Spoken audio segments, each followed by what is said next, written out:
तो आज हम शिव खेड़ा की बहुत ही मशहूर किताब जीत आपकी, इस पर एक कह सकते हैं गहरी चर्चा करने वाले हैं। बिल्कुल। और इसका जो एक सेंट्रल मैसेज है, हाँ, जो कहते हैं कि जीतने वाले कोई अलग काम नहीं करते हैं। वे हर काम अलग ढंग से करते हैं। बहुत ही पावरफुल लाइन है ये। सही में। और हमारा मकसद भी यही है कि सिर्फ इस किताब को दोहराए नहीं, बल्कि इसके पीछे के जो सिद्धांत हैं उनको समझें। हाँ, कि नजरिए एटीट्यूड को लेकर जो खेड़ा की बातें हैं, वो आज भी कितनी सच हैं। और क्या सच में कुछ आदतें बदलकर कोई भी सफल हो सकता है? यही सवाल है। इस चर्चा को शुरू करने के लिए मेरे पास एक बहुत अच्छी कहानी है। अच्छा। हाँ, जो इस पूरी किताब का सार मतलब निचोड़ 1 मिनट में बता देती है। हाँ? एक मेले में एक आदमी था जो रंग बिरंगे गुब्बारे बेचता था। और जब भी उसकी बिक्री थोड़ी कम होने लगती, वो एक हीलियम वाला गुब्बारा हवा में छोड़ देता था। अच्छा, ताकि बच्चे देखें। हाँ, बच्चे उसे आसमान में जाते देखते और गुब्बारे खरीदने के लिए दौड़े चले आते। बहुत ही स्मार्ट मार्केटिंग स्ट्रेटजी। बिल्कुल। तो एक दिन एक छोटा बच्चा आया, उसने उसकी जैकेट खींची और बड़ी मासूमियत से पूछा, अंकल, अगर आप ये काला वाला गुब्बारा छोड़ेंगे तो क्या वो भी ऊपर जाएगा? अच्छा सवाल है। हाँ, तो उस आदमी ने बच्चे के सवाल को समझा और बड़े प्यार से जवाब दिया, बेटा, गुब्बारा अपने रंग की वजह से नहीं, बल्कि उसके अंदर जो है, उसकी वजह से ऊपर जाता है। बिल्कुल। और यही बात हम सब पर भी तो लागू होती है। सही बात है। हमें जो चीज ऊपर उठाती है, वो हमारा बाहरी रंग रूप या हालात नहीं है, बल्कि हमारे अंदर की सोच है, हमारा नजरिया, हमारा एटीट्यूड। चलिए, इसी नजरिए को थोड़ा और कोरे देते हैं। किताब में हार्वर्ड यूनिवर्सिटी की एक स्टडी का जिक्र है। हाँ, मैंने भी पढ़ा था। वो कहती है कि 85% सफलता नजरिए पर निर्भर करती है, 85%। तथ्यों और जानकारी पर।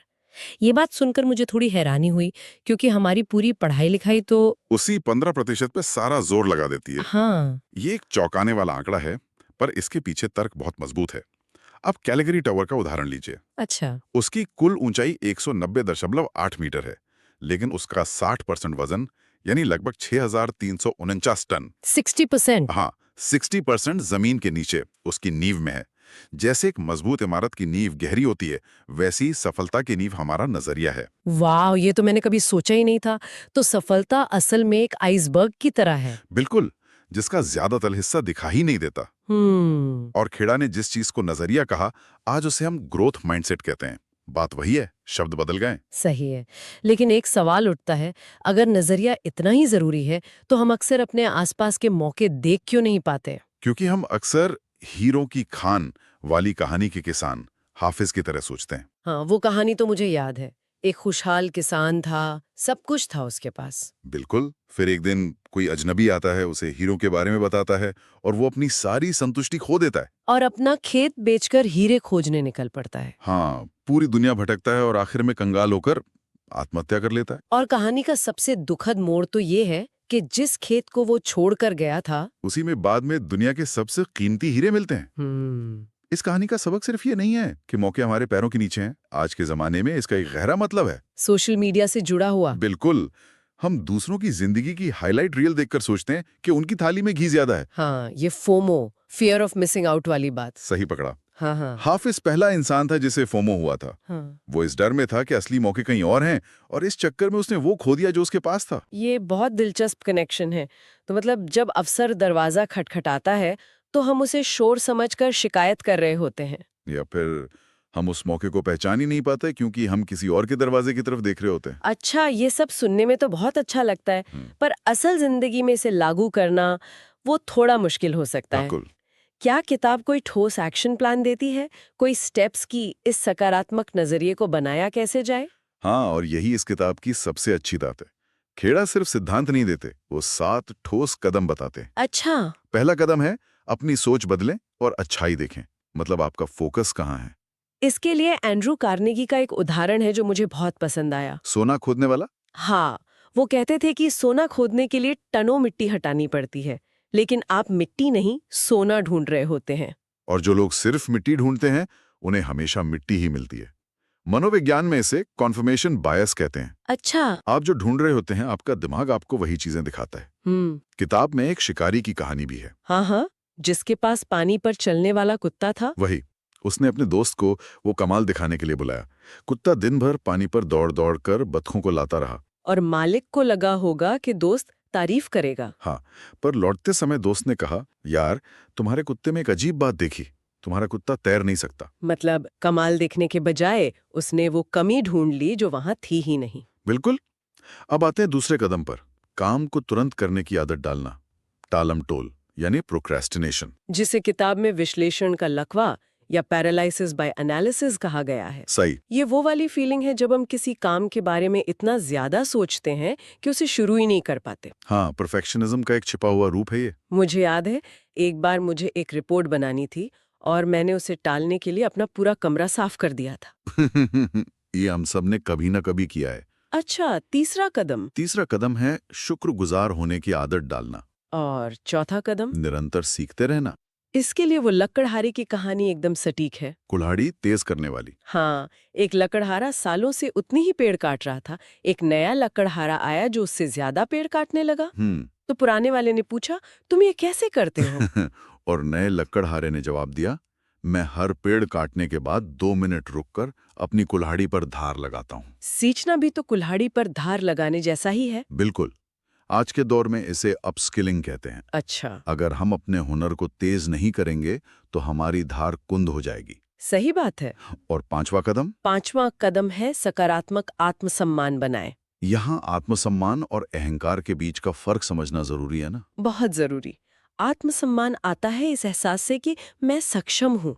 ये विनम्रता से आता है। और अहंकार? अहंकार इस डर से आता है कि मुझे दूसरों से बेहतर दिखना है। ये असुरक्षा से पैदा होता है। छठा कदम है नकारात्मक प्रभावों से दूर रहना। इसके लिए वो बाज की कहानी है जिसे मुर्गियों के साथ पाला गया था। हाँ, वो खुद को मुर्गी समझकर ही जीता और मर गया। ये कहानी संगत की ताकत दिखाती है। पर यहाँ मेरा एक सवाल है। पूछिए। आज के दौर में जहाँ इंटरनेट से कोई भी कुछ भी सीख सकता है, क्या हमारे आसपास के लोग सच में हमारी उड़ान को इतना रोक सकते हैं? ये बहुत अच्छा सवाल है। मुझे लगता है आज संगत का मतलब सिर्फ हमारे आसपास के लोग नहीं है। अच्छा?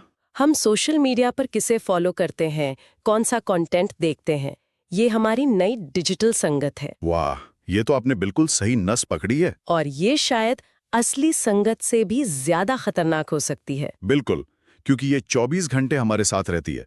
और सातवां और आखिरी कदम? वो है, जो काम करने जरूरी हैं, उन्हें पसंद करना सीखें। हर काम मजेदार तो नहीं होता। नहीं होता, लेकिन अगर वो जरूरी है तो उसे एक बोझ की तरह करने के बजाय अगर हम उसे पसंद करना सीख लें तो असंभव भी संभव लगने लगता है। ये 7 कदम तो बहुत अच्छे हैं, पर इन्हें आदत में कैसे बदला जाए? ये सिर्फ एक दिन की मोटिवेशन बनकर ना रह जाए। सही सवाल।